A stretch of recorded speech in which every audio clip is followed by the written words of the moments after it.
Welcome to our YouTube channel super accountancy. आज का हमारा टॉपिक है इंडियन एग्रीकल्चर्स की प्रॉब्लम्स।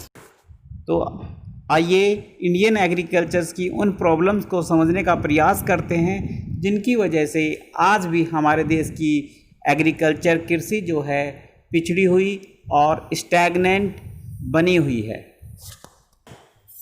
आज़ादी के इतने सालों बाद भी आज भी हमारे देश में सिंचाई के लिए कृषि की सिंचाई के लिए पर्याप्त साधन नहीं स्थापित हो पाए हैं, जिसकी वजह से हमारी कृषि मानसून पर निर्भर करती है। अच्छा मानसून रहता है तो अच्छा उत्पादन होता है और ख़राब मानसून होने पर फसल चौपट हो जाती है, जिसकी वजह से कृषि में एक स्टेबल ग्रोथ नहीं हो पाती, जिससे हमारी कृषि स्टैग्नेंट गतिहीन अवस्था में बनी हुई है।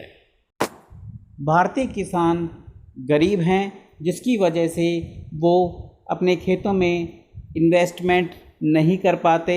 उन्हें वित्त की सुविधा ट्रेडिशनल माध्यमों से उपलब्ध हो पाती है, जैसे साहूकारों से, महाजनों से, जो ऊंचा ब्याज उनसे चार्ज करते हैं, जिसकी वजह से उनकी फसलों की लागत बढ़ जाती है।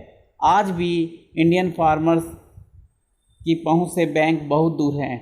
बैंक उनको पर्याप्त फाइनेंस उपलब्ध नहीं करवा पाते, जिससे हमारे किसान विशियस सर्कल ऑफ पॉवर्टी, गरीबी के दुष्चक्र में फंसे रहते हैं।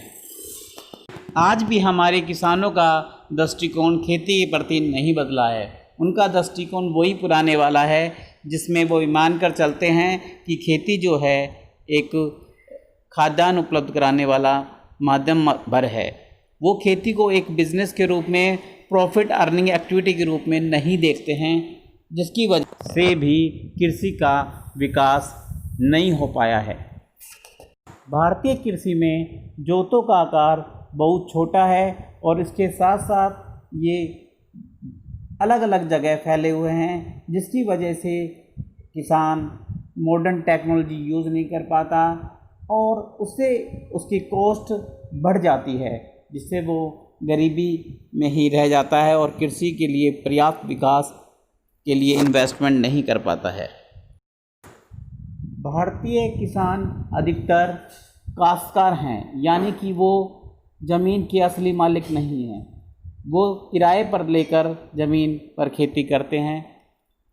जो मालिक हैं वो काश्तकार का यानी किसानों का शोषण करते हैं, उनसे ऊंची दर पर किराया लेते हैं, जिससे काश्तकार के पास पर्याप्त रूप से पैसा नहीं बचता है और वो कृषि में इन्वेस्टमेंट नहीं कर पाता है, जिससे कृषि का पर्याप्त विकास नहीं हो पाता है।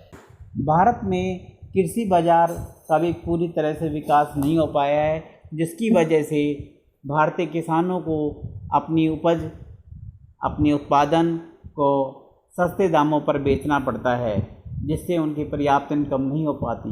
अधिकतर किसान अपने लोन चुकाने के लिए उन महाजनों, उन साहूकारों को ही अपनी फसल औने पौने दामों पर बेच देते हैं, जिनसे उन्होंने लोन लिया था। भारत में कृषि उत्पादन को स्टोर करने के लिए फैसिलिटी भी उपलब्ध नहीं है पर्याप्त रूप से, जिसकी वजह से किसानों को अपनी फसल